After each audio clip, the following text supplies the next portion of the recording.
Meg is on her way. What's Steve? No? I haven't heard. We have a quorum, so. It was on the Constitution. Oh, yeah. Touch over the balance of the motion. It's not on the agenda. It's a one page. So, we need to add that on. Under new business. Okay, we're all set, thank you. Yeah. Okay. Just for clarification, under new business. So,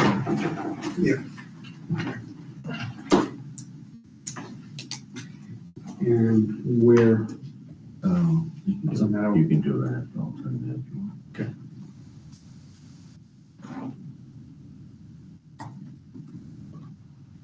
To add district certification.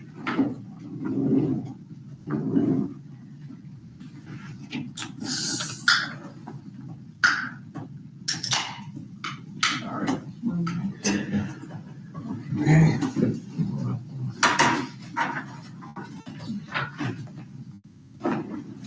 Not quite 6 yet. Oh, no. It will be.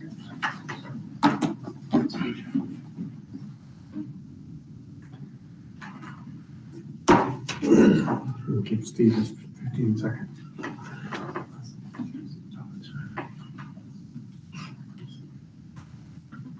Love the second hand. The second hand on the clock. And once it gets around All right. 7. It is now, according to my phone. It is 6 o'clock. Call the meeting to order. First up is the pledge of allegiance. Join us. Pledge allegiance to the flag of the United States of America and to the republic for which it stands, one nation, under God, indivisible, with liberty and justice for all.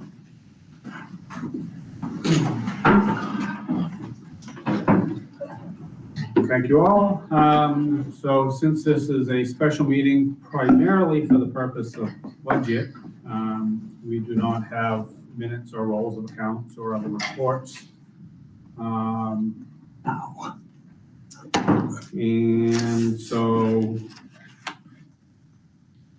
we do still have a public comment period, even during special meetings. So I don't think we have anybody here for public comment. So given that, we'll dispense with that, but I will remind everybody that they can reach out to us by email anytime. And it does not have to be, you don't have to come to the meeting to do it, so you can reach out by email anytime. If you are intending on coming to meetings to speak during public comment, there is an introduction and our policy is online so you can understand what public comment is all about. So with that, I will say that public comment is closed and we will move on to there's no old business, so we are moving on to new business. We do have one thing to add to new business. We did, the only thing we have in new business is really all about policies that our policy committee's been busy. We do need to add one that didn't get on the list, and so if there's no objection, I would request that we add district certification and that's a first read, right? That's budget. That's budget. Oh, excuse me, budget, excuse me. I was thinking policy. All right, so we do have some policies to vote on, and then we will get into the budget work. So, first up is to delete policy JLG, admission of homeless students. That is being deleted because we are adding other policies that replace that with a little more context and detail. So we have a motion to. Well, can I just jump in for a second? You actually have two pieces in your packet. One is the JLG. You'll notice that nomenclature is the only one that's like that. That's an older nomenclature. And then you'll have file JFABD. So those two policies, policy committee is recommending to delete these because there are revisions to these two policies that are more current. And it's important to look at those revisions because of the McKinney-Vento Act. And so they kind of go together. So when you look at those two that are being deleted, and you look at the two new ones, you'll see that JFABD would actually replace the JLG. You'll see that nomenclature has been struck in as well. And then you see that the JFABD rules are the rules that accompany the education of homeless students. So it's kind of a 2-for-2 kind of thing. So, with that explanation, do we have a motion to? So moved. We have a motion from Steve, he's right on it. All right, second. Yeah, second. All right. Any discussion about the deletion of policy JLG? Hearing none, all in favor of the deletion of policy JLG? Okay, that is unanimous. All right. Next up is first reading of policy JFABD, which is, Did you delete both? Did we just delete both of those? well, Just one. Well, that's not a delete. well, you're actually replacing it with a new Yeah, version. deleting it, but So, did we do both of those with that, both things? Or did we just do the first No, one? it's the JLG. Just the JLG? so really JFABD isn't a deletion, it's a wholesale replacement. So you have two pieces of paper. One is the old and the other is the new. And there's the rules. And then you've got the rules that go with it, which is why it's all one request for a first reading. This was again a unanimous recommendation from the policy committee. Again, it brings everything up to date with the latest and greatest as far as the requirements of McKinney-Vento. So I guess I'd first ask for a motion to accept the first reading of policy JFABD and JFABD-R that goes with it. We have a motion from Earl. Do we have a second? Second. From Steve. Okay. All right. Any discussion or questions? You Mr. have- Earl. Yes. In policy, in the R, on the second page, in the C2B paragraph, as second line, determine whether the student is a homeless student or unaccompanied homeless student as defined in the Act. Nowhere in the policy before that does it reference the McKinney-Vento Act.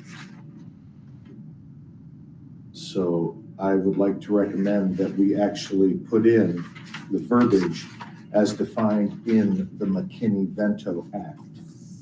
That way we are specific to what it is, and then we can use Act as the identifier throughout the rest of the policy.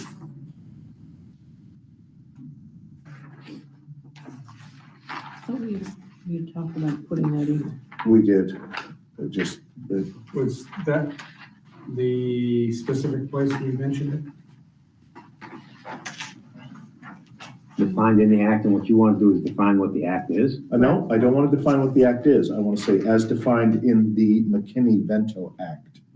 I want to specifically identify Identify, just instead of by the act. by the act, which act? You want the title. The Stamp Act?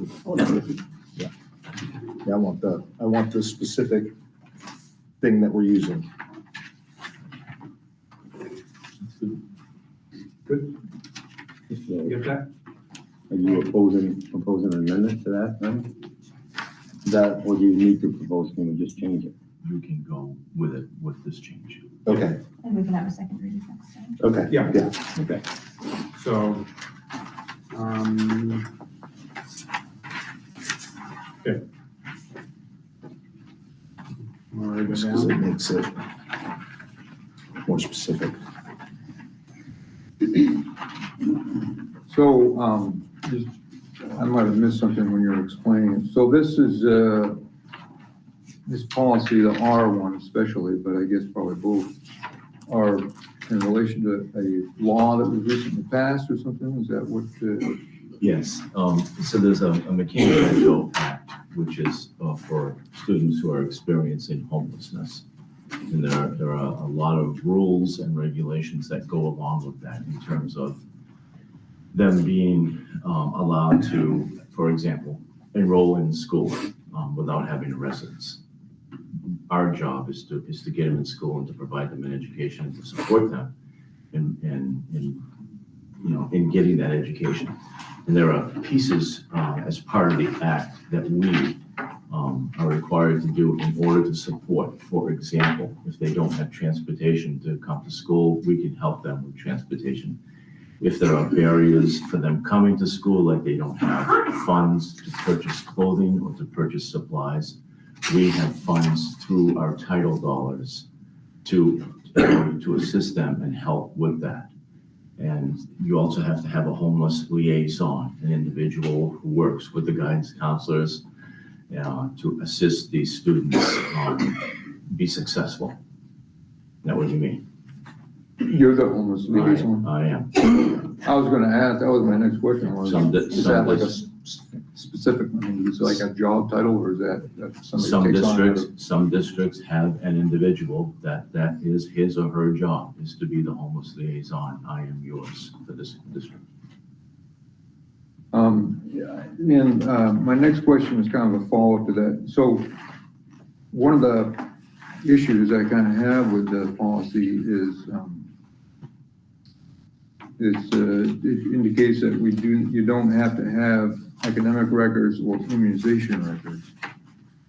So is that part of the act too, that you have to take students regardless of the immunization status? It is, because they are trying to prevent us from not allowing a student to come to school if they don't have the support to have gotten those things prior to. So then the idea would be we would work with the student in order to try to help them with those components that they're missing, that other students would typically have because they have the support of their families. Okay, but I mean, that's part of the law, there's no. Correct. Correct, yeah. Because I'm not a big fan of immunization mandates anyway, so part of me is like, yay. But also another part of me is like, well, I was mandated to have my children immunized. I didn't have a choice in the matter. And here we're saying, oh, well, but if you're homeless, it's perfectly fine, and we're not, the immunosuppressed children are gonna be vulnerable because they're homeless. So kind of throws the whole argument. Well, yeah, I hear where you're coming from, David, and I seriously hear where you're coming from. But the idea is if we don't get them in school, we don't have a chance to help them with some of these things that they're lacking. Right, but I mean, and it's no different than a student who's not experiencing homelessness. If they move into our district and they haven't had all of their immunizations, we give them a window of opportunity in order to make that happen. This is the same thing, except now we're working with our own nurse, working with whatever families that we may have to work with in order to support them for that to happen. Now, this is the McKinney-Vento, of course, a federal act, whereas the immunizations are at the state level. So of course, the federal would overrule whatever the state requirements are. okay, so yeah, well, that makes sense.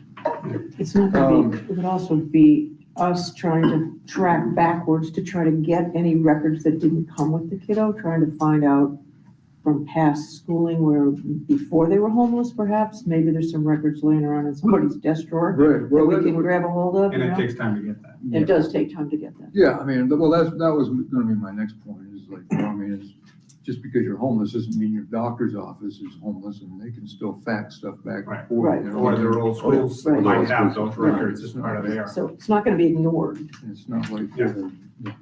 Okay, I appreciate you bringing that up, though, because she's right. It's not going to be ignored, and it's an opportunity for the school personnel to help the student who doesn't have any support. Because some of our students who are experiencing homelessness do not have support at all. Yet, we have them in school. And the advantage of this, and things like that, in school records, immunizations, or whatever, is the schools are gonna work to try to gather that information, which is obviously gonna be helpful to the students, so they're not forever without their records. I mean, they're gonna gather what they can find, which is good, because on the educational record. My last question was, when it comes to these policies that are basically a reiteration of a law or something, why do we even need to have a policy if it's already a law, you know what I mean? Well, usually it references a statute or a section of a statute. So if it's like in this case, these rules lay it out for you in terms of what it is you're supposed to be doing. Mm-hmm. So it makes it very clear for us what we should be doing, what we should be following, so that there's no question. But that's why we have this document in order for us to do things correctly, even though it is in statute that we do need to follow it. These are the rules in which we follow. And you get checked. I mean, but it's just kind of, because,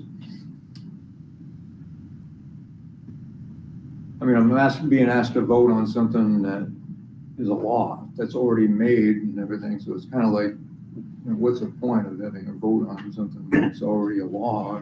It's not like we're gonna debate any of the provisions in the policy, we're just gonna say, okay, because, well, I mean, obviously there's gonna be some typos or whatever, but other than that, we're gonna say, well, it's a law, so we gotta do it, so. Yeah, well, I'm glad you brought that up as well, David, believe it or not, because we, Winslow Public Schools right now, like all public schools, have a review from the DOE in terms of our compliance with McKinney-Vento.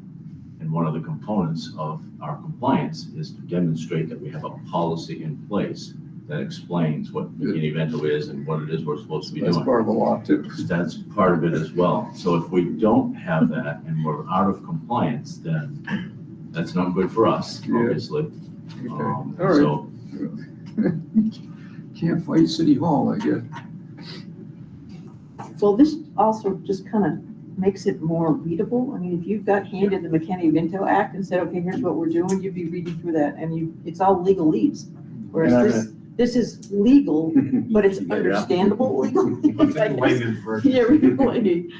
It's This the is how we're dumbed down gonna version of implement McKinney-Vento. I'm probably at 40 pages with a PDF, and I'd much rather have the things that apply to us than 40 pages of appropriations and amendments and statutory notes and related subsidiaries. That makes sense. Yeah. Not that you like it, but does it make sense? It's a good point, but it's definitely a thing. It's definitely, some of the laws are not in layman's Not terms. usually friendly. So, any other questions or discussion? All right, hearing none. All in favor of approving the first read of policy JFABD and the rules that go with it? Okay, it is unanimous. Very good. The next up is reaffirmation of policy BBA, which is school board powers and responsibilities. We have it as a reaffirmation, and there was a minor technical edit, really, but it's what we do, so. But other than that, hasn't changed. We do what we do, and this is pretty much, again, a fairly condensed version, but really of what the law indicates as far as our powers and responsibilities as school board members. Short and concise version. Motion to reaffirm? We have a motion to reaffirm. Do we have a second? Second. Second. All right. Do we have any discussion?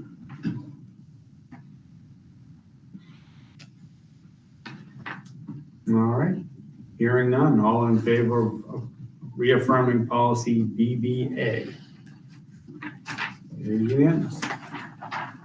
Thank you. Another reaffirmation, policy BEC, which is executive sessions. The law is still what it is, and this explains, just good to bring this to everybody's light to make sure everybody understands the process. You'll have three-fifths of the members present voting to go into executive session and the nature of business, all of which we do. And this kind of lays that out. And again, it's relative to statute, which puts it in a clear and concise manner. So moved. Do we have a second? Second. Second from Earl. Any questions or discussion? Hearing none, all in favor of approving policy or reaffirmation BEC? It is unanimous. All right, next up is reaffirmation of policy BEDA, notification of school board meetings. Again, this hasn't changed either, but it's been a little while since we looked at it, so I came back before the policy committee. Explains the notification requirement for emergency and regular meetings and such. Again, it has not changed, So moved. we have a motion. Do we have a second? Second. Earl's just a second. Any questions or discussion? Okay. All in favor of reaffirmation of BEDA? It is unanimous. All right, that takes care of the policies that we wanted to slide into our special meeting. Get those taken care of. Keep our policy committee busy. All right, next up is the first draft of the special education budget for 24-25. As soon as Jennifer presenting.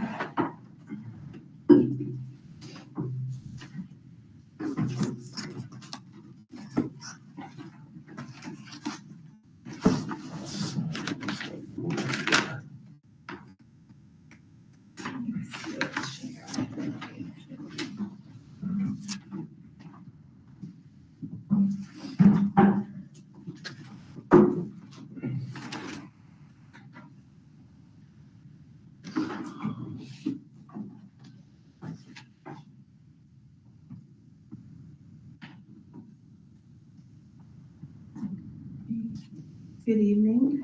I'll be sharing with you the special services budget for the school year 24-25. Before I begin reviewing some of the lines, I'd like to explain a few things about this budget. It is complicated as special education can be and involves many factors. The district has an obligation to address needs individually and with no reference to cost to ensure students identified with a disability are able to make adequate academic progress. You will notice in this budget there are some lines with dramatic increases and some lines with dramatic decreases. Most of these lines are around staff salaries and benefits. Due to the varying needs of the students and movement of students in and out of the district, staff have moved in budget lines. For example, an ed tech started the year at the elementary school in a resource room setting, but based on need, moved to a self-contained setting. This has caused a shift in the budget line amounts. We have also managed the school year with vacant positions as there have been a lack of applicants to fill these. This will show itself significantly in the benefits lines. As with all vacant positions, the highest level of benefits is budgeted, as it is unknown what the new employee will choose.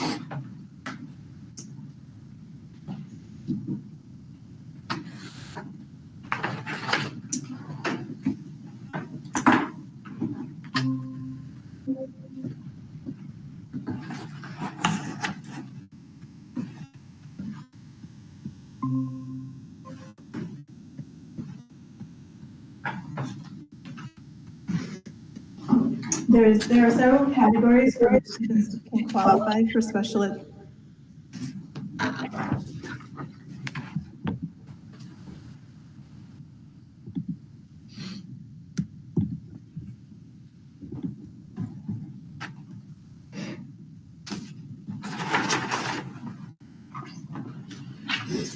Sorry.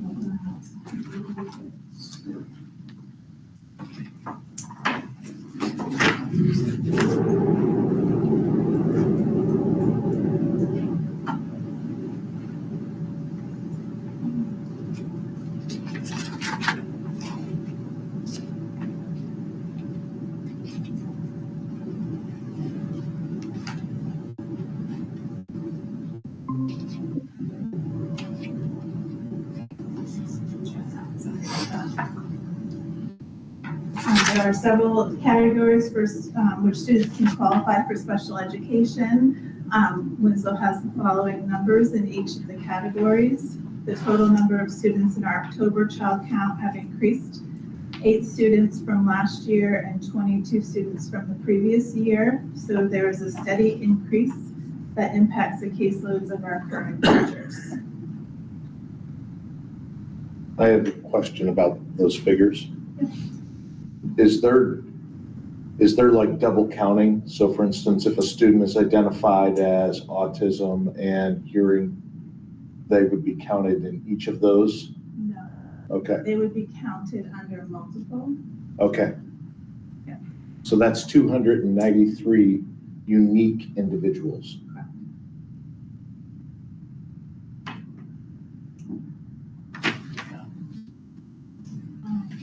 Each of the 3 schools have a variety of classrooms offering specialized programming. These programs include autism life skill programs, behavior support programs, and resource rooms. Our teachers and specialists look closely at evaluation reports and specialist recommendations to support students through services such as speech and language, occupational therapy, physical therapy, board certified behavior analyst, psychological evaluator, social worker, augmentative communication consultants, American Sign Language interpreters, teacher of the deaf. In the special education budget, we continue to focus on the development of students' academic skills, including reading, writing, and math skills, as well as functional skills, such as emotional regulation, executive functioning skills, that sometimes interfere with students acquiring those academic skills. And as we have covered throughout the school's budget presentations are also at times impacting the learning of other students. We will start with reviewing the lines. The first section is the elementary school resource room, page 1. Line 1 includes the movement of a half-time teacher from the junior high to support the increased needs at the elementary school. So that's why that is indicated as a half-time teacher added. Line 4 is an example of how when vacant positions are filled, the line changes, and you will see this throughout the budget. As we budget for 5 years experience, but if a person is hired with more experience, then the line increases, the line amount increases. Line 7 is an example of changes in insurance as they impact a line, and you will see that throughout the budget as well. Line 22 is an example of requested courses for teachers, and there's also a line in there for ed techs. Each year, the staff are polled to get a gauge on how many courses they're expecting to take. And then that is included in the budget.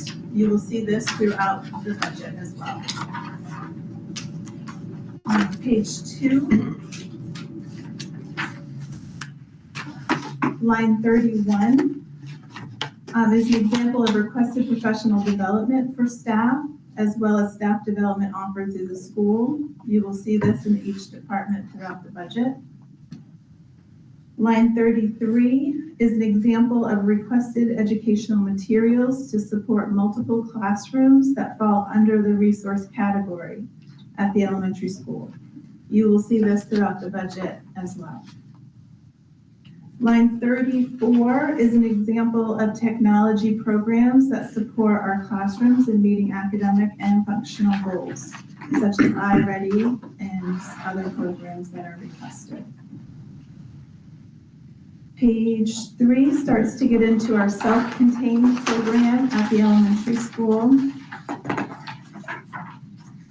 Line 59 and 60 are reductions because for this classroom, there were no courses requested. So some have gone up and some have decreased. Page 4, if there's any questions along the way, just let me know. Line 70, you will see that there is no money budgeted, but a amount expended. This is due to our multiple vacant ed tech positions that we have had this school year and our need to use outside contracted agency to provide that service. This cost is a trade-off with the salary lines that were not used due to those vacancies. Page 5.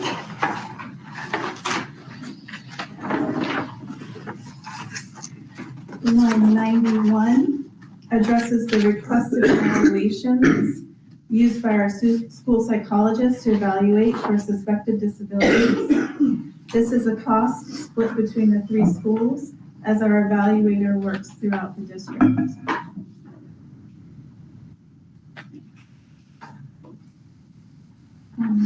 Page 6.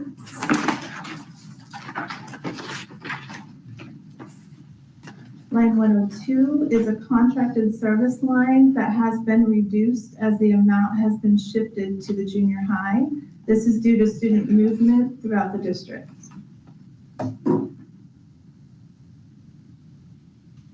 Page 7.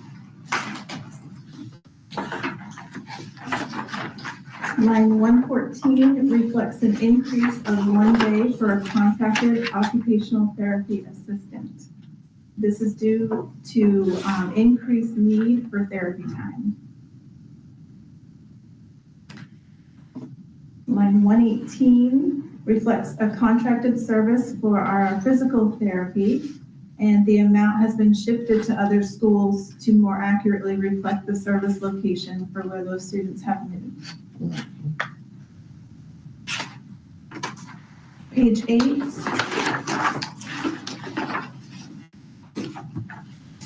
Line 131 is where the halftime teacher was moved from. So just to kind of pull that back together, that was from line 1.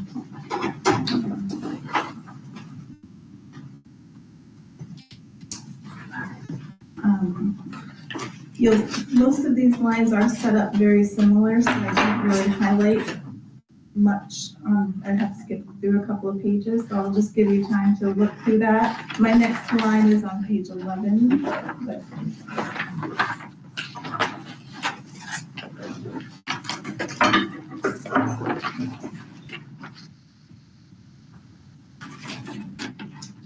number 193 includes contracted service to address a student that attended ESY, and then the rest of that line is addressed in the high school because after the summer program, he was a member of the high school. What was the service? It is a homebound Okay. tutoring.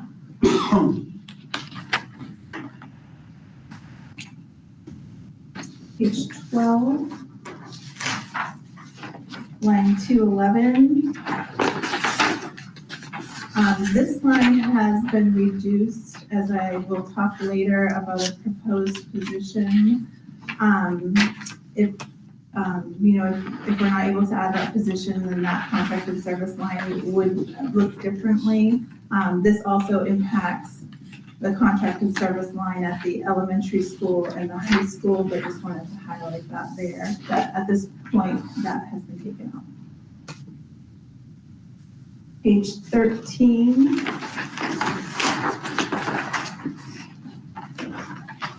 Line 290. 219 reflects the movement of money from the elementary line to service student movement. There is a reduction to this line to indicate a service that is no longer needed as a student moved that was requiring a specialized contract.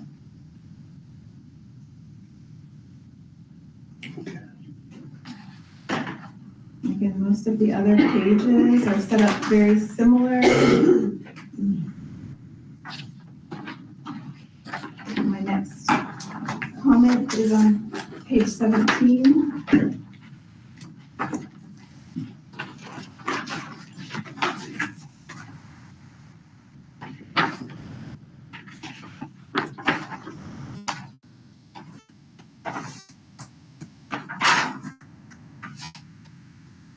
Line 297 reflects the current service that's being provided for a medically homebound student. This amount was not included for next year, as I'm going to talk about some proposals that would allow for us to absorb that and not have to contract for that service. So at this time, that's been removed.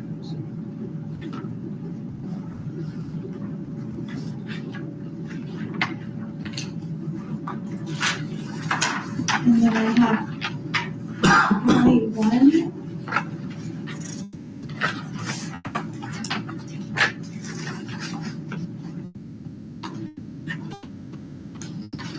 And they're just going to highlight the services on 343 and 350 through 345 are salary lines to address any time that we have to provide tutoring services. Line 352 addresses alternative ed programming for students that have identified special needs. Line 353 is our out-of-district placements for students who require more restrictive placement due to significant emotional and behavioral needs and a need for a high level of adult support. Those are very expensive programs.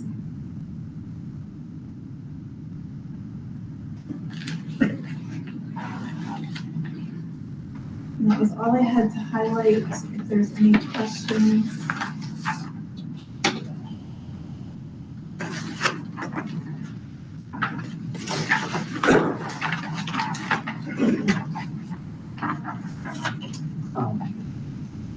Reading for those who aren't familiar with the special ed budget, obviously there's a lot of movement of staff as students move around and needs change. It's one of the more volatile budgets within the school year, let alone from year to year.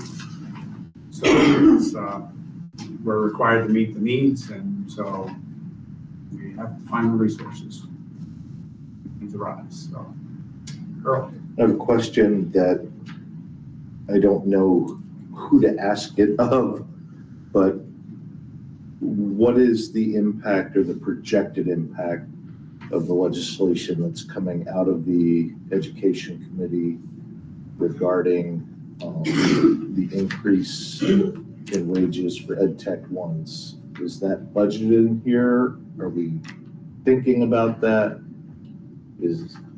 How are we worst case scenario planning for that? Last meeting, well, I'll let you go. Yeah. We did discuss it. Yeah, there was some info on that the other day. I'm just trying to pull that up. Yeah, because But I got- definitely on the radar last meeting. It's Executive session, definitely we've discussed on the it radar. a lot. It hasn't passed yet, No, but it passed out of committee but unanimous. but the bill says it would come into effect the beginning of the school year, starting after June 30th, 2025, so it doesn't affect this year's budget. We are in negotiations with our EdTech, so obviously there's expected to be some increases in salary expenses there, but not what this legislation is. Okay. Next year, we'll probably be talking about that So this time next year. this time. Got it. Assuming that passes, but it's a good question. I assume everybody saw the information on that. And I have written our legislators, so. But, mine, if others did as well. Actually, I sent an email too. It's a fact. But, yes, so, yeah, this budget is a little tough, but, any questions?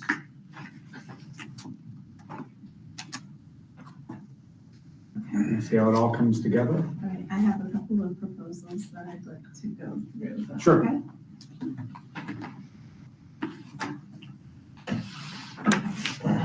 So my first proposed new position is for a resource room teacher at the elementary school. Main regulations provide guidance on caseload size. This is based on services provided. All of our elementary school caseload programs are at the maximum. Resource room teachers are allowed to carry 35 students on their caseload. Our 2 resource case managers are currently doing so, and numbers continue to increase. We also would like to address class size in special education settings to help create smaller learning environments that are more conducive to delivery of specially designed instruction. So you're asking for one additional teacher? Special education teacher. And that would drop caseloads down to approximately, what, 70 divided over 3 is gonna be, high 20s? Still high 20s, and the reason why is because we would be shifting not only our resource, but also pulling some from, sort of self-contained settings that might be ready to move into a resource setting, to help those teachers as well, because they are also maxed, so. What's the max for those, for the self-contained? It's usually really small, but. For ages 5 through 9, it's 11 students, and that's by time frame. So if you're in the classroom setting, that's not necessarily carrying a caseload. For ages 10 to 14, it's 13. And was that position reflected in the budget? It's not. So that would be into addition to this $250,000 increase. And how much would that be? How much would a new position be? 100? It's estimated with insurance to be 80,000. So is there anything built into a sped teacher's program to allow for the massive amount of time that needs to be spent on the paper? They have planning. That doesn't get interrupted? I mean, it's set in cement? Oh, we're lucky that. It's not usually the case. It usually gets done away fairly soon. is there, presuming this position were to pass and be approved and the person's hired, do we have room? Is that, so there is physical room?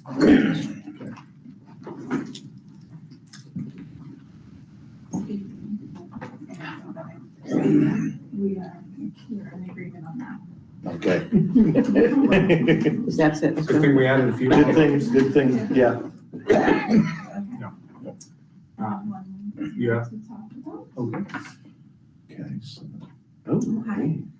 So we have a proposed position for a school psychologist. As you can see from this graph, this trend line, the numbers of evaluations have increased steadily over the past 6 years. The type and complexity of evaluations has also increased, with a majority requesting to assess 2 or more distinct concerns. So for example, specific learning disability, but also is attention impacting education. So those required more involved assessments. At this time, we feel that the contracted service money would be better used to provide a salary for a district school psychologist that can support not only with the increase in evaluations, but also with consultation and collaboration on some of the following things. This person could, sorry, it's so small. This person can support with academic interventions and instructional supports, mental and behavioral health services and interventions, school-wide practices to promote learning, services to promote safe and supportive schools, family, school, and community collaboration, and equitable practices for diverse student populations. Some examples of how this could be accomplished through activities are be a part of the general education intervention teams to offer ideas to teachers of things to try before they refer to special education, provide ideas to special education and general education teachers on academic interventions and instructional supports, advocate for the needs of students and promote equitable educational practices, support the development, implementation, and evaluation of school-wide or targeted efforts to promote positive behavior and mental health and prevent behavior challenges, engage in crisis intervention services to support students facing social, emotional, or behavioral difficulties as needed, connect students and families with community resources as needed, utilize a trauma-informed approach with an understanding of how ACEs impact learning, development, and psychological functioning, develop strong, positive relationships with students, families, educators, administrators, community members, and colleagues, and provide appropriate, relevant staff training as needed. So we really feel like this position could support us as we are dealing with some increased challenges with behavior and emotional needs of our students. And you're saying this would be, the offset is coming from the contracted services? Correct. Is that a clean wash, or? And it actually is. I think the amount of increase that we need for evaluations alone and the rate that they charge is very high. Oh, yeah. And so we figured it out. And it was We could potentially save money by hiring our own person instead of and contracting it give out. this extra value Yep. to our staff and our students.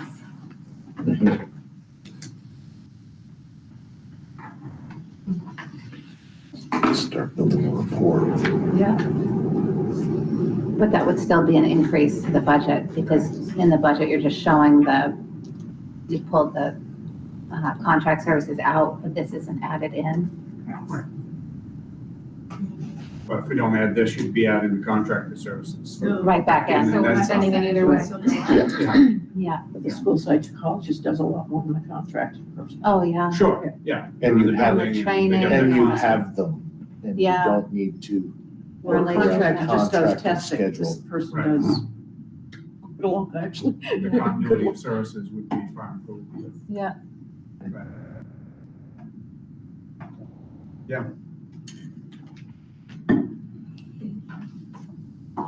All right, any other questions? All good? Are we voting on that today? No, it'll be part of the whole budget as a whole. Okay, so those will get added in. Or not? Yeah, so the process will be, we'll continue to go through these cost centers. We'll give you a draft, a very draft summary revenue sheet tonight.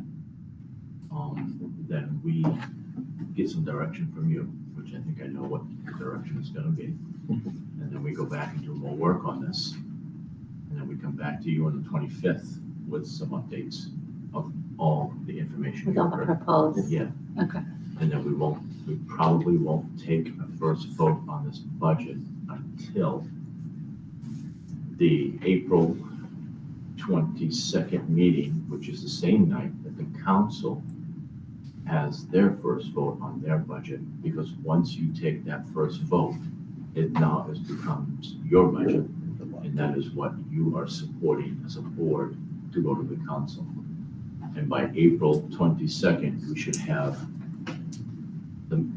all of the information that we need in order to be able to say, these are the exact numbers. For example, our insurance cost. Budgeted not the highest amount because we don't. Right. So by April 22nd, we should have that exact number. So when we go to council, we can tell them, here it is. But those proposed positions is more what I was thinking to vote on, but those will be, Those, I assume those will be added in. they will. Okay. Yep. Just to clarify, you say the insurance that we budgeted right now at the highest, but it's, well, we typically budget our insurance at 10%. And by and large, we usually coming in less than that. Hopefully that holds, but we don't know the number yet. It holds to be true, and for every percent we're below that number, I forget what the number is that it saves us for every percentage that it comes in below that. But again, it's not a given that it would even be below that. Not this year.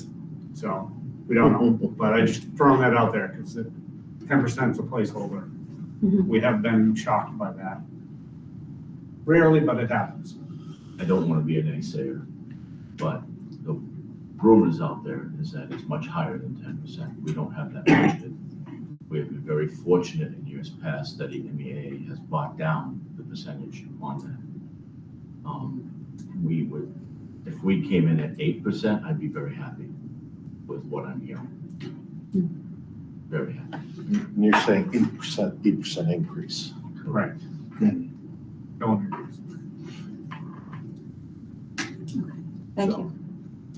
So we'll talk about the timeline and the meeting schedules when we get through here. There's more to be done. So, next up is the first draft of the board and central office budget, including maintenance of the central office. Before we get into that, I just wanted to hand out some information, just as a reminder of a few things, which I thought would be helpful to you as we go through this. We throw a lot of numbers at you tonight, especially when we get to the draft summary revenue sheet. We throw a lot of numbers at you, and if this is a helpful reminder of where we're going with this. And the first thing you're gonna say, those of you who are real data analysis and sharp eyes, you're gonna say, hey, Peter, Jennifer just showed us a slide that had 293 students, and you're showing us a number of 308. I called Mel Drew today, Michelle Rainey today, and said, what is your right now, what is it? And that's what she told me. And Jennifer's shaking her head yes, because the slide that she put together was done a little bit earlier, and things change, like she said, things are constantly changing. So, It's October, right? yep, and Erica back there is gonna say, I've got 556 kids at that elementary school, but this was the number as of today, Erica, not to, this is what I was told, so. So Winslow Elementary School, pre-K through 6, 554 right now, and this, you'll see a number next to that, 8,275, and you ask yourself, what is that there for, why is that there?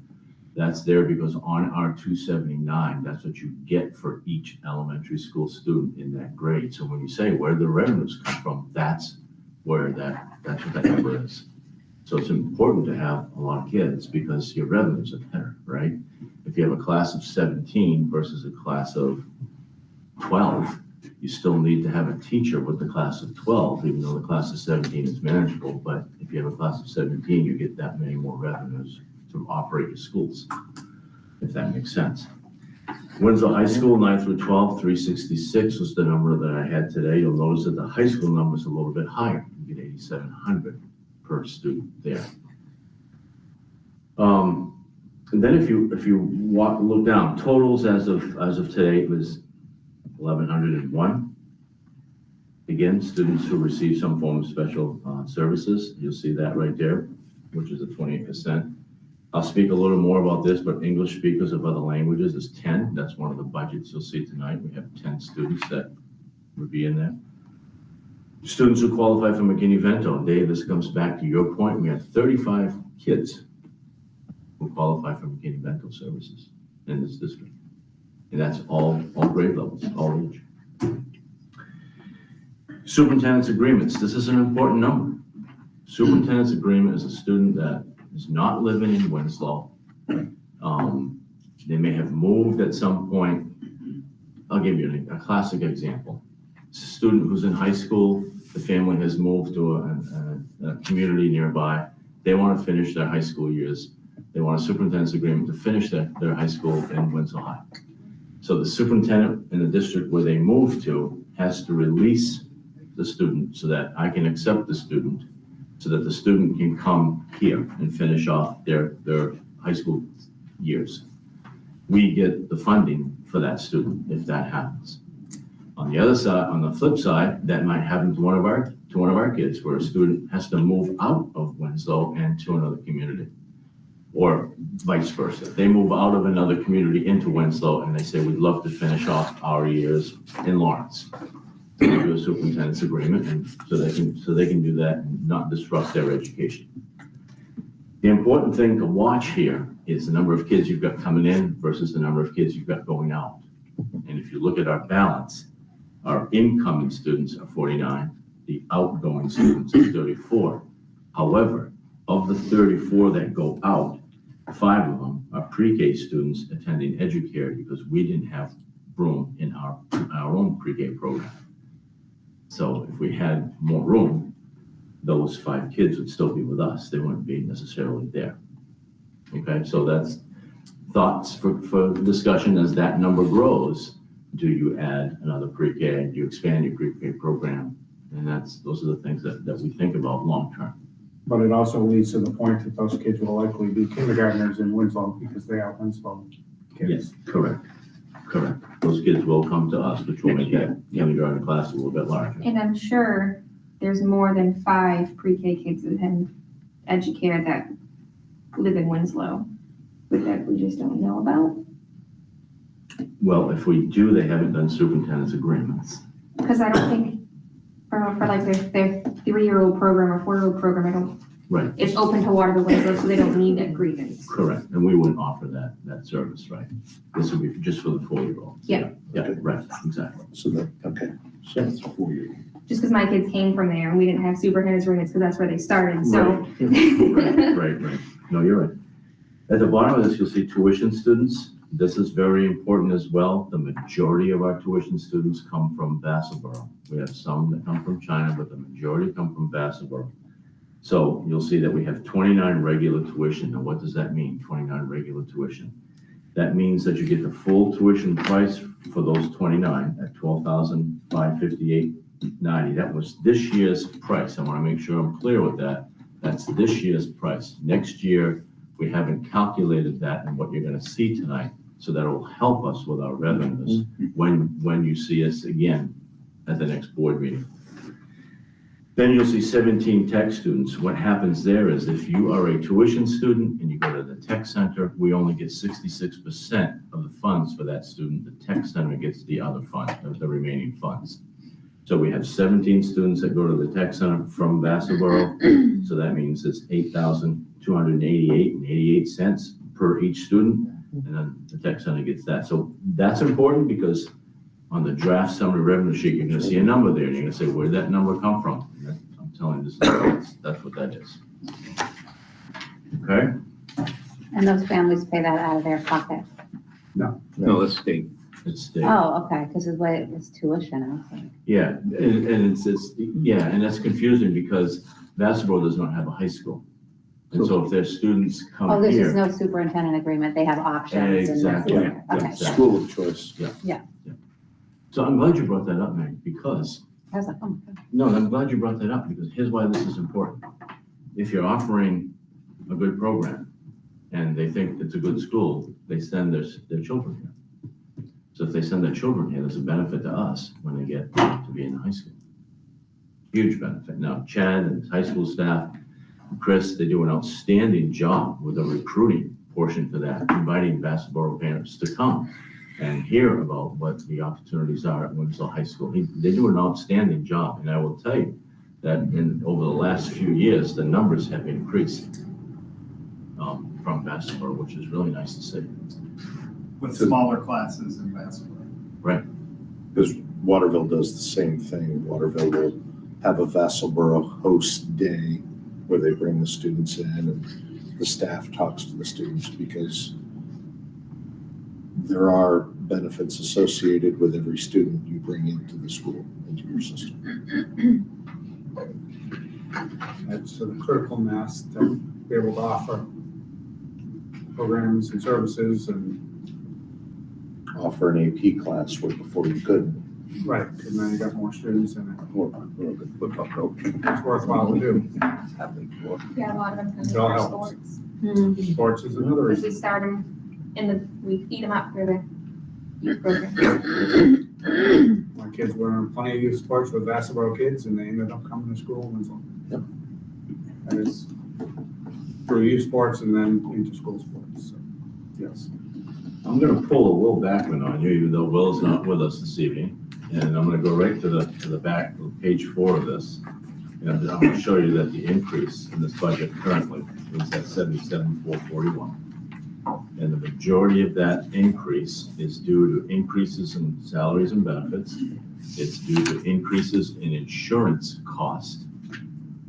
It's due to our cost share of a employee in the business administration office in Waterville. They've added an additional person to that office to help support our human resources person. Now, those of you who know Mel Drew, she works day and night, 24 hours a day, and she is not an individual that can burn out. And she and the other individual who does the human resources, because we share those services, really need to have some additional support because of the work, the increased work, the increased amount of information that's being requested of them. Give you an example. Somebody has a FOIA request that locks them out, and they have to spend all kinds of time getting that information. There are just a number of things that's being requested now that weren't being requested before. So that's the majority of those increases. Let's just walk through it a little bit, and I'll just highlight on some of the areas. And if you look at page 1, you'll see contracted services. You see 3 lines there of $1,000, and you'll see actual spent that there isn't $1,000. And you'll say, oh, what's up with that? You're budgeting $1,000 again next year. Those 3 lines represent $1,000 for each of the schools in the event these services, the counseling services that we contract out with Kennebec Behavioral Health, in the event we run out of contract service dollar for that particular building, we have a little bit left over to help so that our students can continue to receive the services that they need. That's why that's there. It's a small amount. We've hit it at some times. A lot of times that we don't, but we put it there because we need it there. This is kind of silly, but I want to point it out anyway, just so everybody's on the same page. On line 14, Board of Education, there's a slight increase there, and that slight increase is to align with what's happened at the town council, with the town councils and the pay that they receive for town council meetings. It's gone up to $60 a meeting. And we do the same thing here at this board because we follow the same plan that they have. Yeah, there was a vote on that. 2 meetings ago. Well, council, you're talking about. Right, But council meeting. the school board, it goes back to John Ferry days, so it's been a few years now, but he had made the original proposal, I recall, that the board would do the same as what the council's doing, so we haven't acted to do anything different. If we choose to do that, we can, but, so that's why it's pretty much automatically in here at this point, so. Dropping down to line 21, insurance legal liability, you'll see there's an increase there. What that insurance, well, I'll go up to line 20 just to explain that. Insurance students, $5,000, our insurance to cover our students if anything ever happens to our students. It's a insurance policy there. Then if you look at insurance legal liability, that's insurance for all of your teachers, all of your staff, everybody, if something should happen. That's gone up a little bit, so you'll see that increase of a little over 5,000. That's an umbrella policy, again, for any staff member. If you look at the next page, it's not, there's things there, it's just basically salary increases on that one that have either been discussed or voted upon or discussed or negotiated with folks. The next page, page 3 of 4, I just talked about line 55 a little bit. That's the administrative business service where they've added a person, and that's a cost shared position. So that's gone up by $37,812. That's what that is. Line 59 and line 60, when you look at operation of plant, you have 3 lines there of insurance, property. Again, those insurance costs have gone up. So if you look at that, if you add up the insurance costs for each of the buildings of what's increased, you're looking at about $23,000 chunk of money right there in terms of what's making up this money in this cost center. So a lot of people question, why is the central office budget so big? You only got, a handful of people there. Why is that so big? And why it's so big are the bond payments. So if you look at line 62 and line 63, you see some pretty big chunks of change there. You'll see in line 62, the principal bond, that combines, that number, that $785,000 is a combined principal payment for both the old Winslow High School bond that we're still paying on, and we'll have that paid out in FY27. Okay. And then the other one that you see there, also combined in there is the new junior high bond, which is, we've got a ways to go on that. I think that was a 20-year bond, I believe, and we've been paying on that for a few years. But if you look at the breakdown of that 785, 380,000 of that is the high school, and 405,000 of that is the junior high, which gives you that total of 785. That's where that comes from. The number beneath it is the interest on those 2 bonds. The interest for the high school at this point will be $40,200, and the interest on the junior high is $230,850 because you're just starting into it. Mm-hmm. So if you combine those 2, that gives you the $271.50. And as I mentioned, the high school bond will be FY27. That one will go away.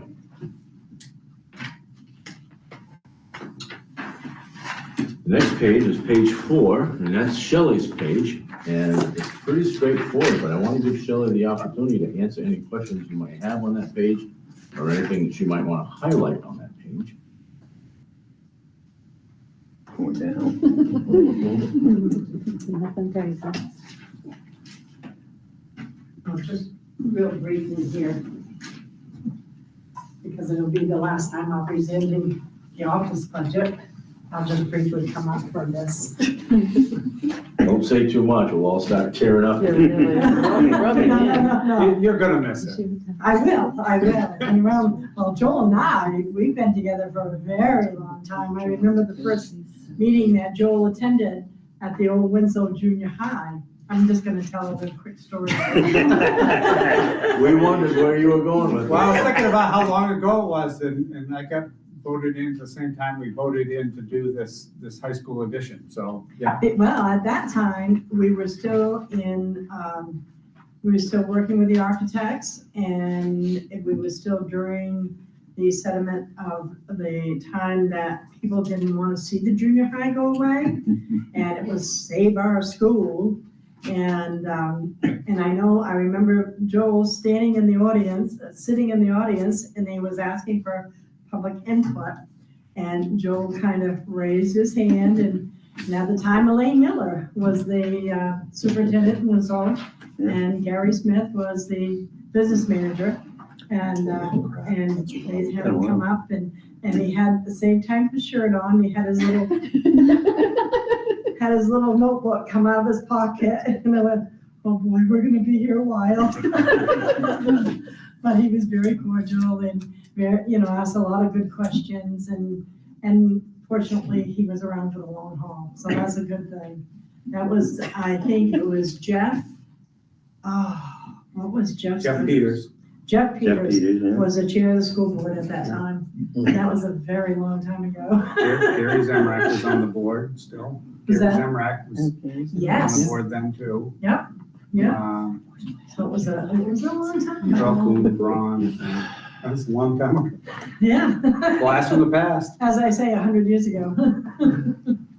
But no, Winslow's been very, very good to me. I have no complaints, none at all. But we'll look at the central office budget here. You'll see it kind of starts on line 61 on page 4. There's really not a whole lot in it. It's really straightforward. The superintendent's office is in very good shape. We've taken very good care of it. So you'll see there's not a lot of maintenance issues. When you get to line 68, you'll see that a few things are listed because there's not a lot to do with this building because it really takes care of itself. And, and we give it a lot of TLC, exterior and interior, do painting as it's needed, yard work as it's needed.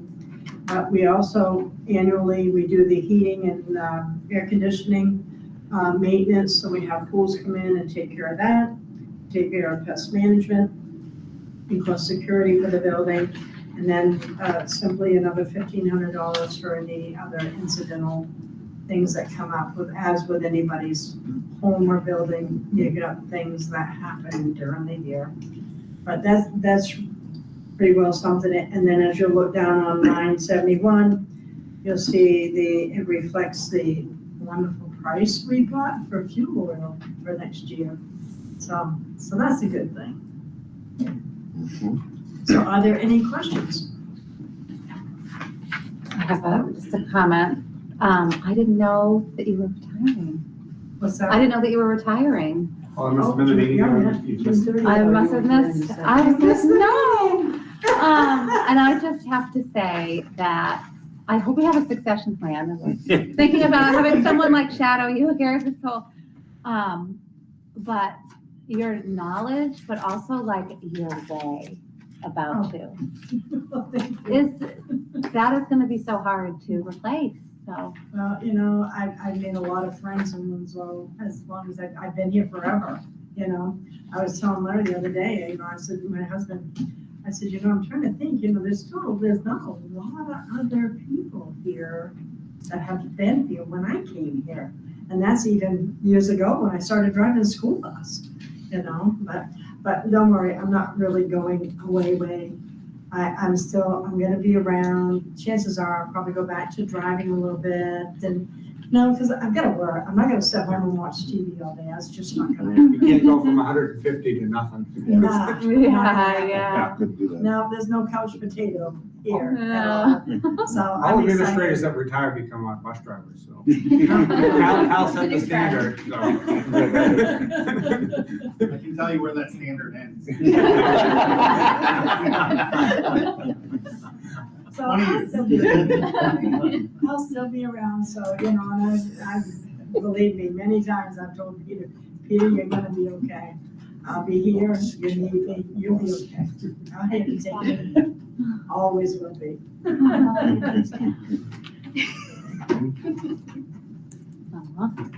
Shelley tells me that every morning I try You're gonna be twist her- okay. You're try gonna be twist her okay. around a little bit more. She's smiling more every day as the end of the school year's coming. Yeah. Mark's been going in her office. Where there is no cell service. That's right, you gotta stand out on the rock. Okay, so the next is the health services, and this is your school nurses. And so I'm gonna pull a Will Backman again and ask you to go to the third page, and you'll see that the entire increase of this cost center is $7,204. So the increase there really is just in the changes in the salaries, that's all. Yeah. And the first line that you'll see there, you'll see it looks kind of weird because you had a budget of 72 and you actually spent it 53. Next year, you're looking at budgeting 91. That's because we have Robin, who is the junior high nurse, spends a portion of her time at the elementary school. So you'll see a portion of salary that's shifted to the elementary school has left the junior high in numbers. So you just see a shift there. That's all it is. Because we're utilizing people as to where they need to be. So there are two people on that line, is what I'm trying to say. If you go down to line 16, you'll see the other part of that, where decreased junior high time into the other portion. The second page of that, there really isn't anything that jumps out at you. It's just things that they need, that they use as nurses. And you'll see line 28, when you see the SNAP program, that's the electronic medical record and documentation system that they have. They enter their data in that, it gets uploaded to the state. You'll see that there's a decrease there because if you remember, we had to buy SNAP licenses for the additional nurses during COVID because we used that COVID money to have 2 more nurses for our kids. And so we bought some extra licenses for that as well, but now we don't need those 2 licenses, so you'll see a decrease in that line. The rest of it is the junior high, Winslow High School nurse. You'll see that, it's pretty straightforward, same thing, workers' comp pieces. So medical supplies that they need. So it's pretty straightforward with a total increase of $7,200. And again, mostly that this salary increase goes to 3 individuals by contract. I had handed this sheet out to you as we get into the next one, but just as a reminder, that I think it's important to kind of keep this in the back of your mind as you're looking at kids. And as you're looking at numbers, you need to make connections to what you're looking at here.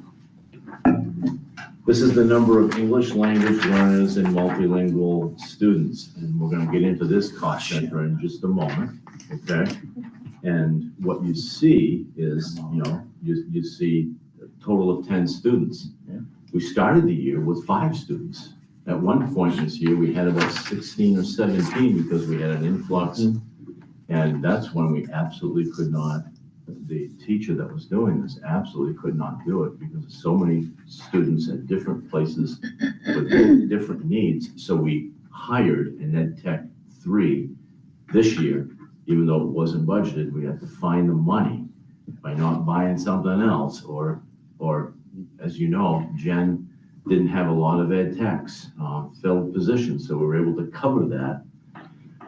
So at one point we had like 16 students, now we're back down to 10. You never know what you're gonna have. I mean, you could have a family moving tomorrow and then you're starting services again. So, and I bring this to your attention because we do have students of English language learners that do have needs. We are required to provide needs, of course, as we would. And the main increase in the budget that you're about to see, the ELL budget, is the salary of that Ed Tech 3. That really is the main increase. So I don't have a whole lot to highlight for you in this 2-page budget, except if you look at the first line, salary of the teacher, you'll see, that, that 19,096. It's of the Ed Tech 3. You'll see an amount that wasn't budgeted this year. You'll see what's been spent. You'll see the payroll proposal for next year, and payroll. So you'll see 13,289 there. If you drop down to the junior high school, I believe that's where the next part is. No, the Winslow High School, I'm sorry, line 24. You'll see the other half of that amount for that individual there. And the total at the bottom, the difference is 40,000. That's what it is. It's for that person. Okay, so that one's pretty straightforward. The alternative school, I could have Earl do this presentation, but we have 5 slots for the alternative school. The alternative school is in Waterville. It serves the needs of students who have who need an alternative setting, an alternative approach to going to school. And so we have 5 slots for that program. How our cost is determined is that you take the total cost of the program and you divide it by the number of students, and that's what we pay. We've been paying around $11,500 per student. We don't know what that cost is going to be this year. This is one of those unknowns. So we added 3% to what we paid last year, not really knowing. So that's kind of what we've put in here. That might change. And before we get that April 22nd meeting, that very final meeting, when you make that final vote, we hopefully will have that exact number for that. All right.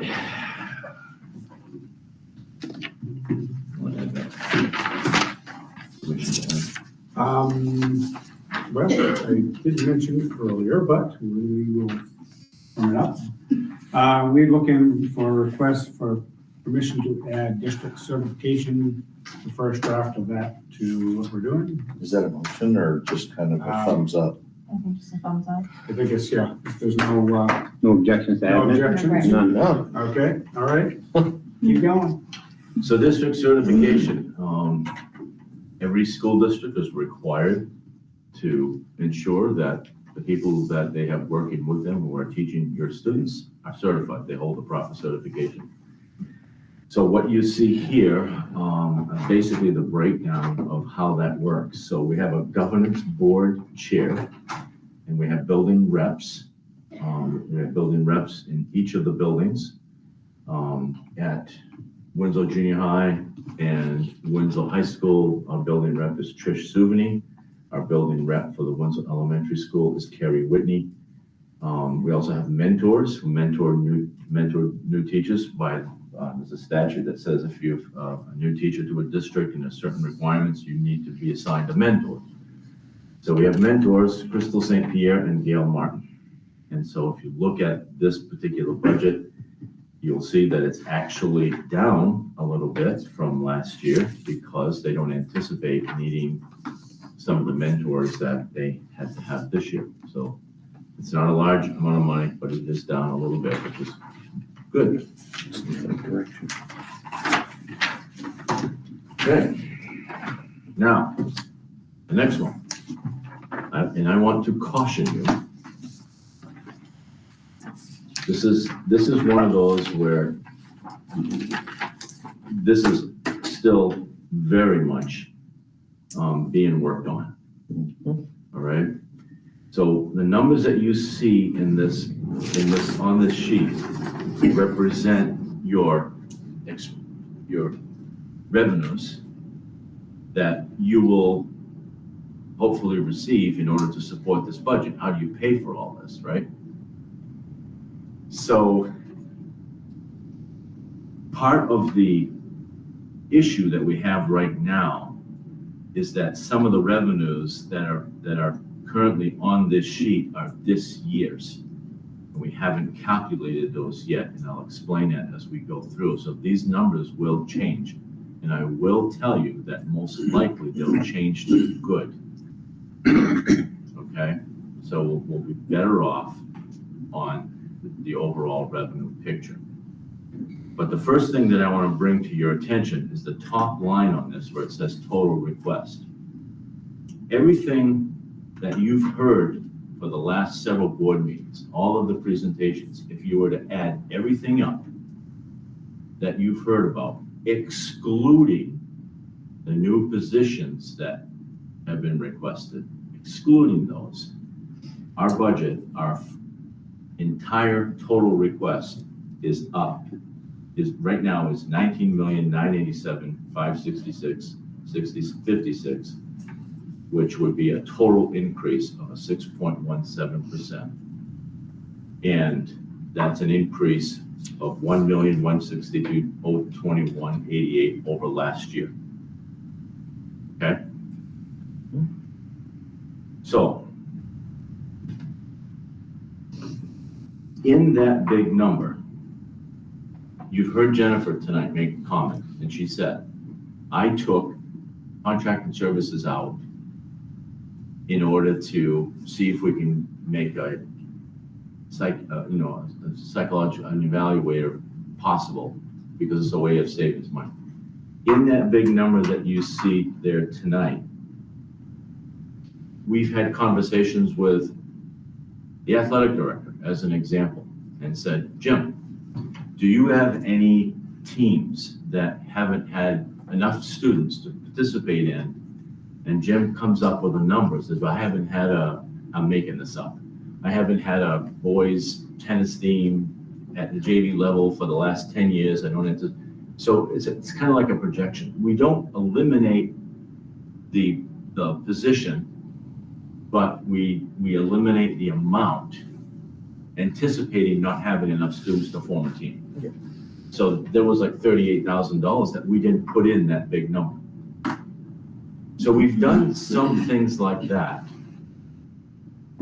But we still have to go back and look and see if there are some ways in which we can either make adjustments to some of the requests that we've had with other funds, such as grant money or some title funds, or quite frankly, are there some things in this budget that we need to cut? Hang on to that thought. Let's keep going.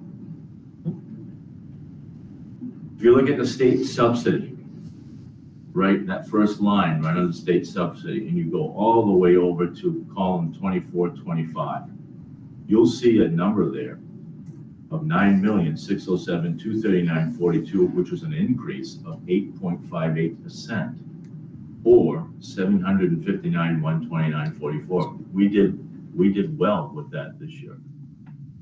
So our state subsidy came in very well to help us. If you look right underneath that, you'll see Educational Service Center allocation, same column, 2425, next to last. You'll see 65,228.30. The reason we received that is because the Kennebec Alliance, the superintendents of the Kennebec Alliance, have created an education service center, per se, where we meet together and talk about things that we could do, such as professional development together to reduce cost. If we do that, and we offer several professional developments for our employees, the state reimburses us that amount. So it's a great way to get some additional revenue. We've been doing this for a few years now. So that's what that is. So you'll see the total there from the state of 9,672,467, which you'll see is an increase of 762,930, which is good for us. That's really good. All right, so now comes the school revenues, because you've got school revenues as well. The first one is athletics. We left it at 14 because that's not one that's really gonna grow or it is what it is. I mean, we left it at 14 because it's dangerous to say more than that. When you look at rental of facilities, we left that at 3,000 right now because we're not in the business to rent our schools, so it's not a big money maker, it's not a big revenue maker. When you look at the shared occupational therapist with Vassaboro, that will change a little bit. We've received the figures today. It's a little bit to our favor because it costs a little more, so that we're gonna get a little more revenue there. But last year's number was 21,976.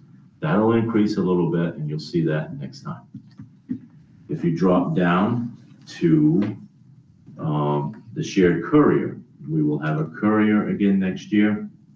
That too will change a little bit. We get a revenue, she's our employee, but we get a revenue from Waterville and we get a revenue from Vassaboro on her services because she is a courier for all three. So we'll see a little more revenue there.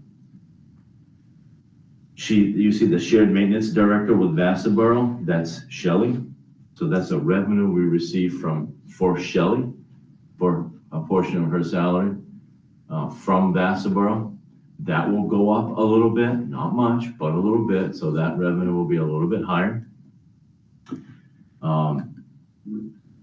Vassaboro is interested in our services, so they want to continue with the system that we have. So that's good in that sense.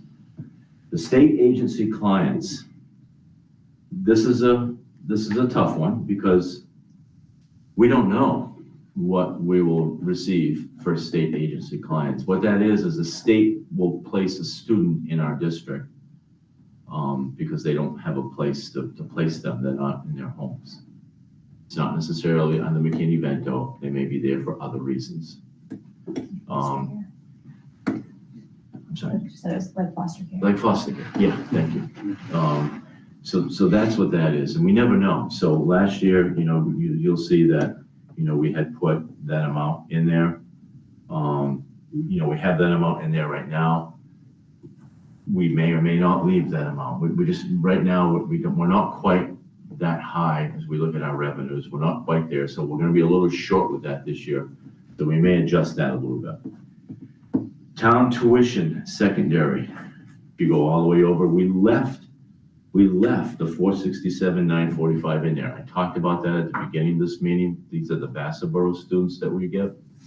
I left that amount in there, but I will tell you right now that that amount will be better than that because the amount per student has grown. So you'll see an increase there the next time that we bring you this sheet. Okay? So what I'm showing you right now is the worst case scenario is really what I'm saying. All right?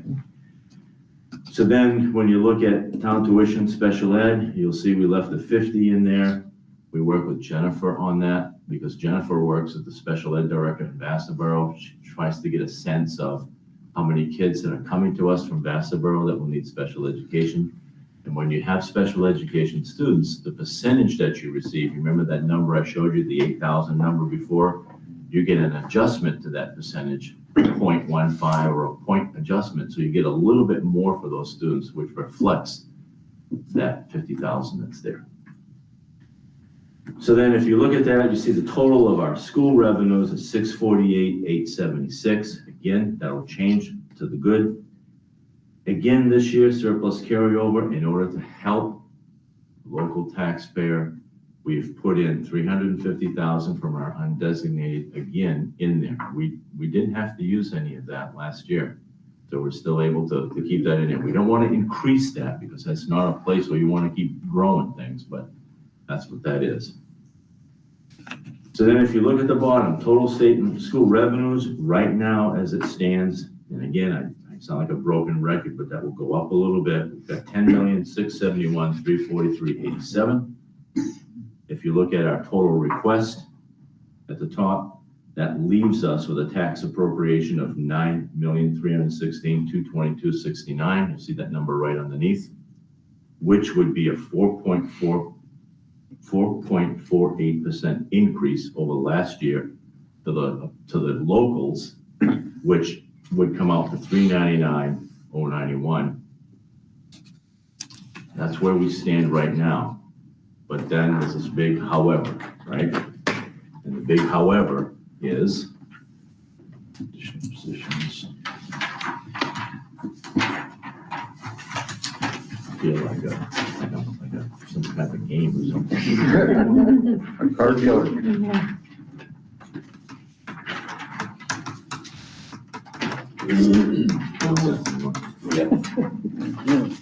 Yeah. Here's the however. So everybody who has presented, at the end of their presentations, they have given you the rationale why they want certain people in their schools and made the proposal. So what you see here are things you've already seen up to this point. You might sit there and say, well, gee, I'm looking at a support specialist at the elementary school is a lot higher. Salary and benefit for that person is a lot higher than the support person for the high school, which seems to be a lot lower. You might ask yourself, why is that? One of them is a teacher with many years of experience. The other one is an Ed Tech 3 with few years of experience. So it does make a huge difference in what they're doing. And those are people they're currently in those positions now. The Winslow Elementary School person is in there using CARES money. It's the end of the CARES money. That's it, it dries up. And same thing with the high school person, it's CARES money and that dries up as well. So that's part of that. Those positions are they're here right now and they're helping our kids, but we're paying for them out of another funding source that's drying up. That's why they're coming to you to come into the regular budget. Then the other one, of course, was the dean was to give some additional support. It's not an administrative position per se. It's a quasi-administrative position. It's a teacher's contract with 10 extra days, 5 days at the end of the year and 5 days at the beginning of the year. And that's to help the office. That's been explained. The tech data specialist, that's something that Will Backman did a presentation on. If you recall on that one, and this is important to remind you, that would be a shared with Bassboro. Bassboro needs this individual for 2 days. We would have it for 3, but we would hire the individual. That's the total cost and benefits. But Bassboro would give us a revenue. So that 76,859 is really 46,116 because we get a revenue to offset some of that. The evaluator is what Jennifer was talking about. That's that number that really she pulled out of the budget. So that one's really, you're gonna pay, that one's gonna be there one way or the other. It's just how you do it. I think it's better to go this way. And then the special ed teacher is really a mandatory. You can't get by that because you've got case numbers and you can't put more than what the state says a student can have on a caseload, and you saw what our numbers are. So the total of those, if you accept all of those at some point, is the 481,846. I had a question about the evaluator. Yep. That's for a psychologist. So that seems a Jennifer's. little bit low. With benefits. Well, yeah, They're on a teacher's contract. they're on a teacher's contract. With that kind of qualification, seems Wow. very low.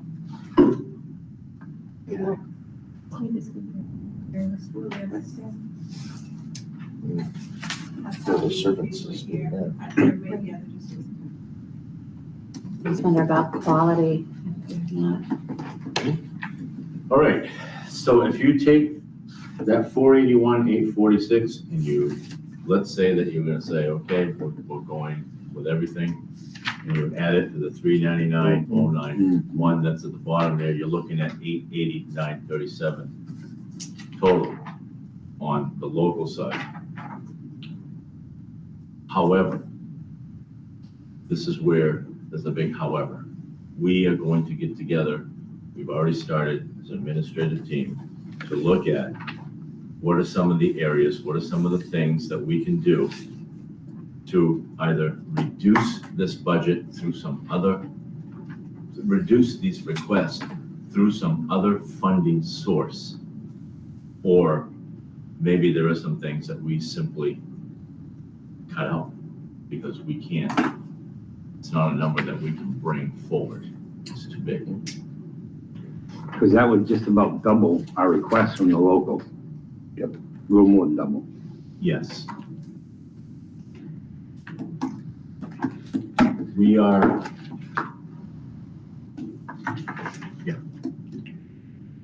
so what conversations that we've had with members of the council, or I should say, the town manager, a few months ago, the town, Stephen, you know all about this, the town needs to have a placeholder in their budget because they've got to put some information out there. So when Ella approached me and said, what's the number? At the time when she asked me that question, I had no idea because we did not have our 279. We didn't know what our revenues were gonna be. We hadn't worked through all these pieces. We couldn't possibly do that. And we didn't know what our requests were.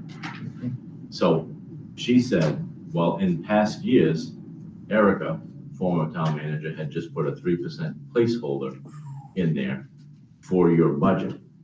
There is no, and I told Ella, there is absolutely no way with inflation and everything else that's happening, that 3% is gonna come anywhere close to what we need in order to have a good school system that meets the needs of our kids and still be fiscally responsible. No way. So she said, well, what's the percent? And I said, I really can't tell you, but I know it's not 3, because 3 gave us about $360,000 more than last year. Right. Okay, so I said 6. Okay. Maybe 6, maybe we can do 6. Okay, 6. So 6 of last year 6. would be about 535, 540 increase. And that's what the town has put in there for us is a 6%. A little bit more, actually. So you're looking at all of these positions at 830, 937, and you're looking at 6%, let's say 575, let's say 575. We gotta find ways in which to reduce that to be around that number. And I think that this administrative team can get pretty darn close to making that happen. You kept saying you were gonna be conservative on the revenue. Can you add 100,000 to that as a placeholder? Is it gonna be that much of an increase? On the students, on the student tuition, you mean? Revenue and general. All of the revenue lines. You kept saying that's a little on the low side as we went down through each piece. I think you could probably 75? realistically add 65, a little more, Okay. to the entire To the entire, school revenue. So 65 onto this, 65 out of So that makes it about 500,000. 65. So now you're looking at cutting 241K. Or finding another way to pay for things. Yeah. And insurance maybe will be a hair lower. Yeah. than What is Insurance, your- that's gonna be a saver. You just don't know. If the If insurance were to come in insurance. even 1% less, that could be That could be. 22,000. Yeah. What is your current fund balance also? Current fund balance is about 899. But that's not something you want to touch. Because if you put more than 350 in there, you're gonna create a massive hole that you've got to, you're gonna kill your fund balance, and we aren't a And plus you're gonna business. have to replace that 350 next year or You got whatever it it, is. you got it. You're gonna kill, we're not a business, we don't make money. Right, So but that's, you didn't use it last year.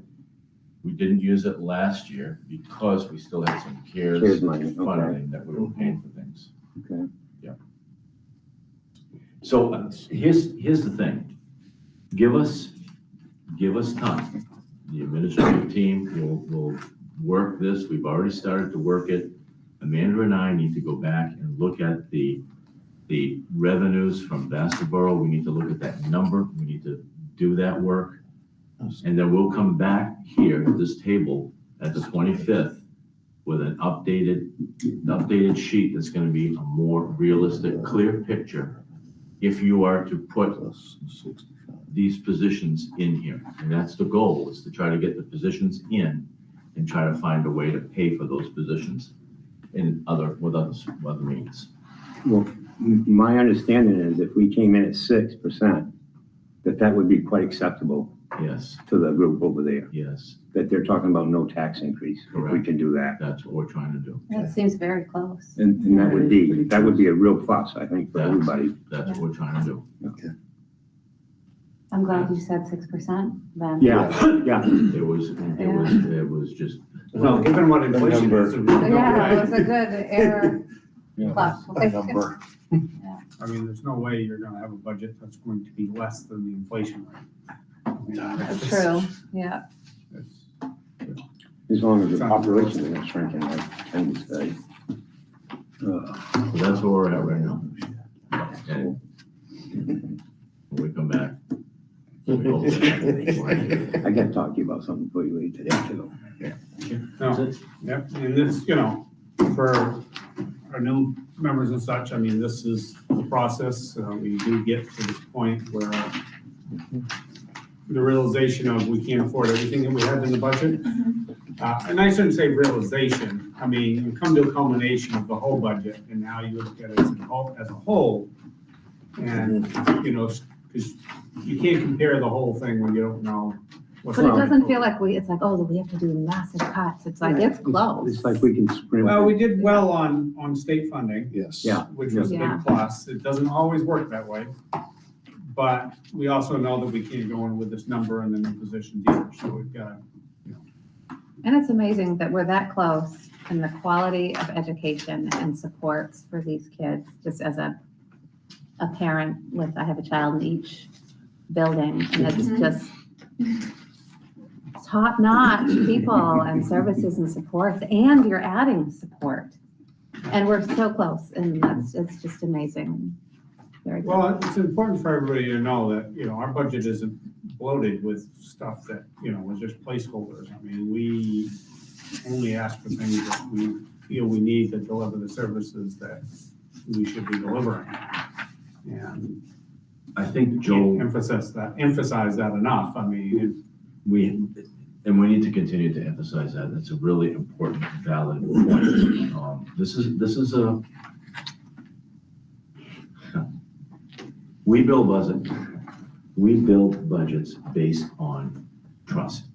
And that's gonna sound weird, right? But when we bring this budget to the town council to present, this budget is not padded with a bunch of stuff.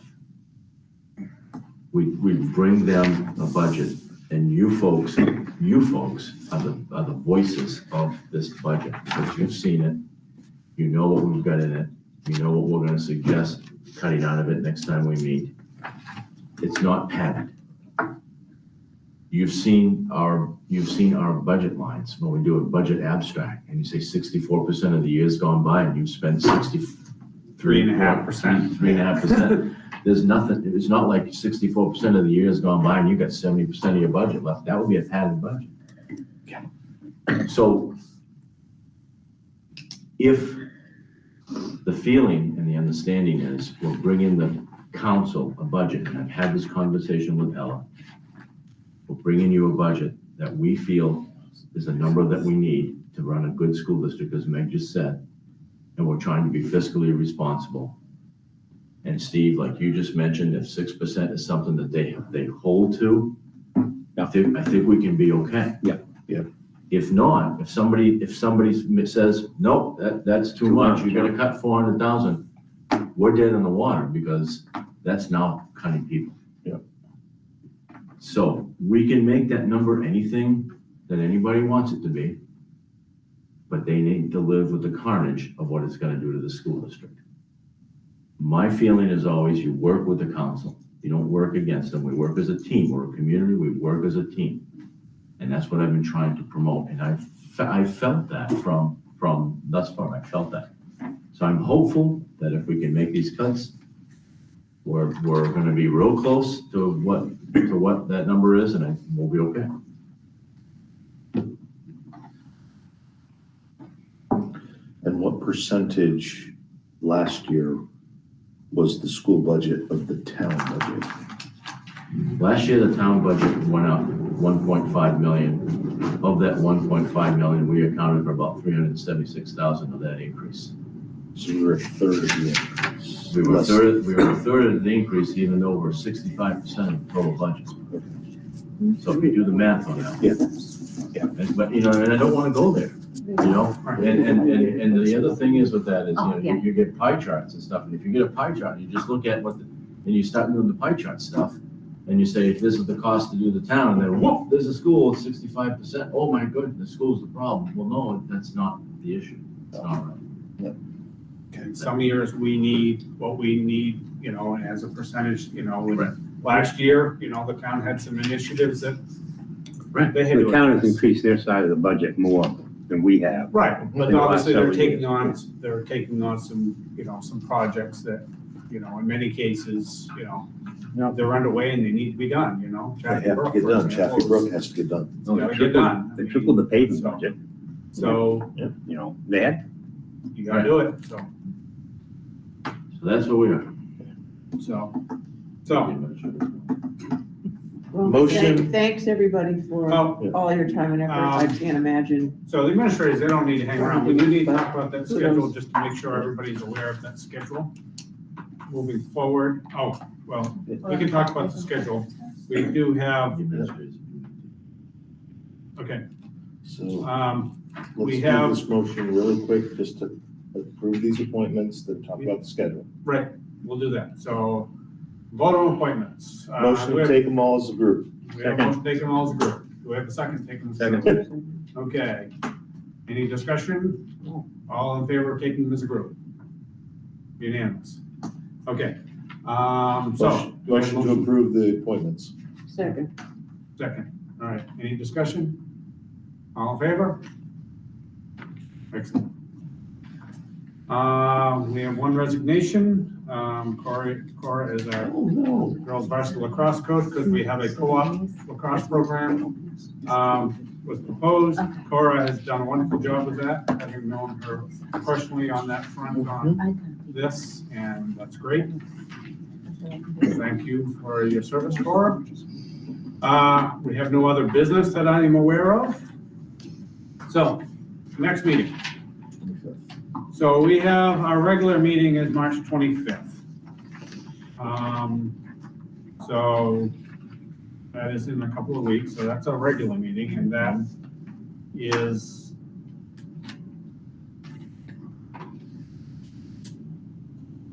the night that we're going to see the revised version of this budget with the adjustments and so forth.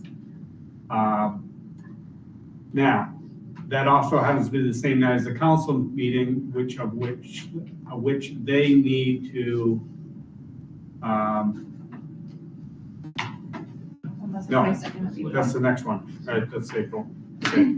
The next meeting is when we see the revised version of this. We will then have, that's regular meeting time. So, we have a budget workshop scheduled with the council to present the school budget to them on the 9th of April at 6 p.m. Workshop. So there's a workshop. That's on April 9th, we present the budget to them? Yes, in a workshop, and I believe that will be over at the library in their meeting space. So, so that will be then. We'll present it to them. And then our next meeting after that would be April 22nd. And that's when we will, because that is the same night as the council meeting.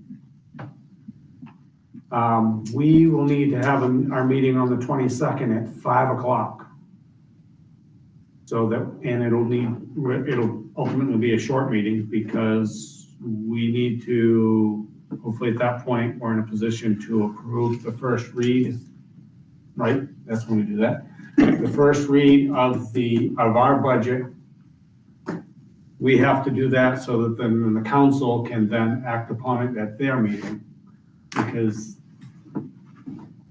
our budget then needs to go to referendum. So we need to keep the dates moving forward here so we meet all those timelines. There'll be a second read for the council in May, Right. What time does the council meet? 6, Yes. at the library. Right. So then they'll do a second reading because they have to do 2 readings. And then there'll be the referendum in June. And then after the referendum is when we do the second read, which will be our June meeting. So that's pretty much the timeline. So anyway, as far as meetings go, we got the workshop on the 9th with the council. And that's it. That will be, 6. that's 6. And then we And will that's here, have, right? No, that's at the council, that's on the library, yep. right, that's at the Yep, library. Okay, that's April 9th. And our meeting on the 22nd will be at 5 o'clock so that we can do a short meeting, do our thing, keep the agenda short so that we can get over there for them because they'll be doing their reading and they might have questions or concerns and such part of that discussion. We want to be able to be there to answer those. So that's the timeline for all that. But our next regular meeting is on March 25th. So, all right. So with all that, do we have a motion to adjourn? We have a motion? Do we have a second? Can I have a second? Second. All right, we have a second. All in favor of adjournment? I didn't see all the hands going. All right, good. All right, we are adjourned.